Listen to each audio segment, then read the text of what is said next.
So looking closely at this story of the visit of the Magi, there's one thing that is certain. There's one thing that is constant: change.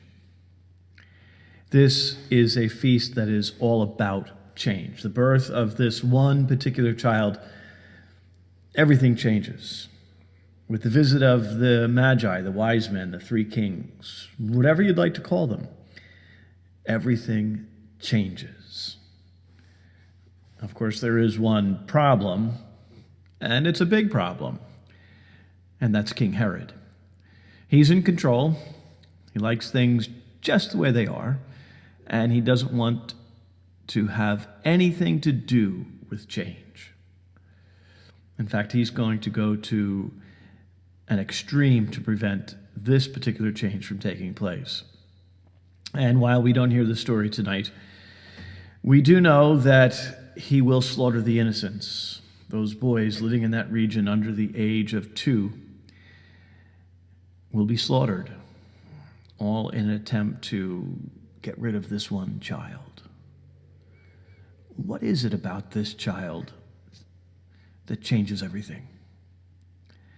Well, Isaiah tells us, he says, "Rise up in splendor, Jerusalem, your light has come. See, the darkness covers the earth, but upon you the Lord shines." This child is to be a light for the world.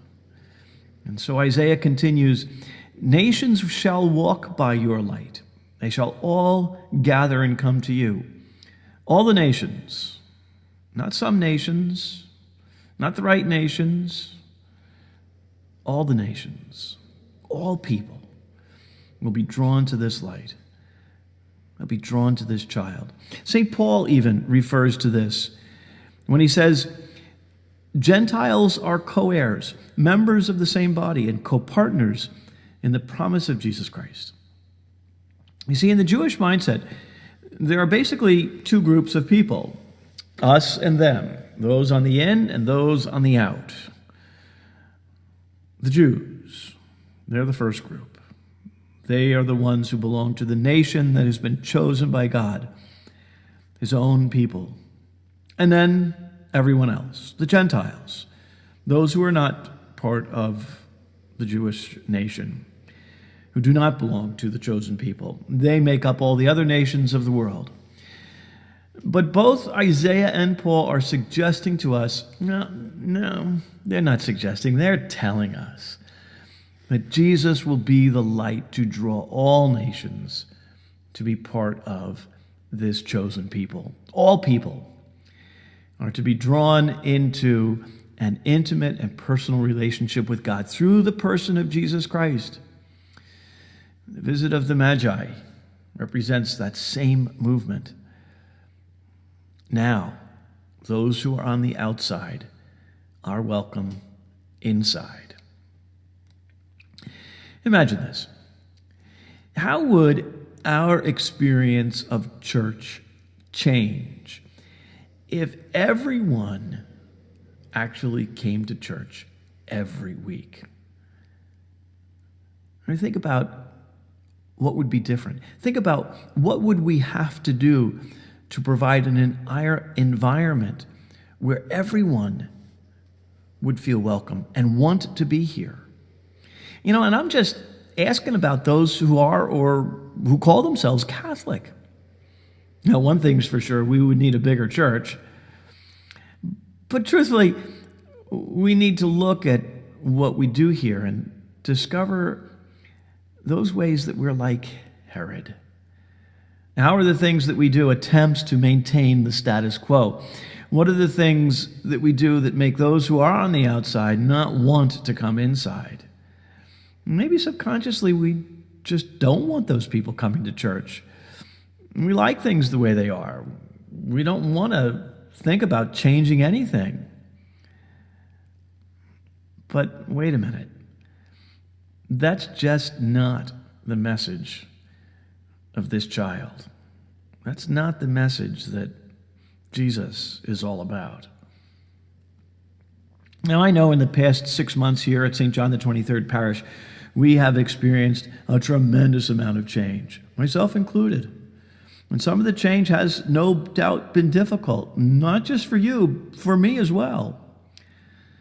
But when I look at the number of people who are typically attending Mass each week, I have to say, I'm encouraged. I'm really encouraged. Because it points us to the reality that we've survived this change, all of these changes. And not only have we survived, we're growing. We're moving beyond this. Now, I'm sure that there are many who would say, okay, Father, that's enough change for now. Let's cool it. Let's take a break. We don't need any more. But that's not reality. Frankly, more change is coming. Now, what it will be, I don't really know. But what I do know, and what I would like to see for our parish is more of you actively involved in all aspects of the parish, in the day-to-day life of the parish, not just coming to church on Sunday. I'd like to see more people involved in our music program. I know we have many great musicians here, not just singers, instrumentalists as well. We can do more because music is such an important part of the experience that people have of church on a weekend. I'd like to see more people taking Holy Communion to our shut-ins. We have about 50 shut-ins, people who are unable to get to church. We need to take communion to them a whole lot more often. More people need to be involved in making the weekend masses an experience that will be welcoming to outsiders. Fallen away and lost Catholics especially, but anybody who comes through our doors. You see, here's the clue to the change that this feast of the Epiphany of our Lord calls us to. It's the very last sentence of the gospel. Matthew says, after having been warned in a dream not to return to Herod, they departed for their country by another way. You see, they had an encounter with this Christ child. They saw the light. They saw Jesus for who he really is.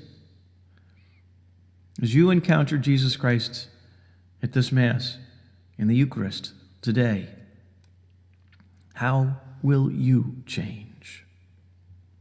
And God bless you.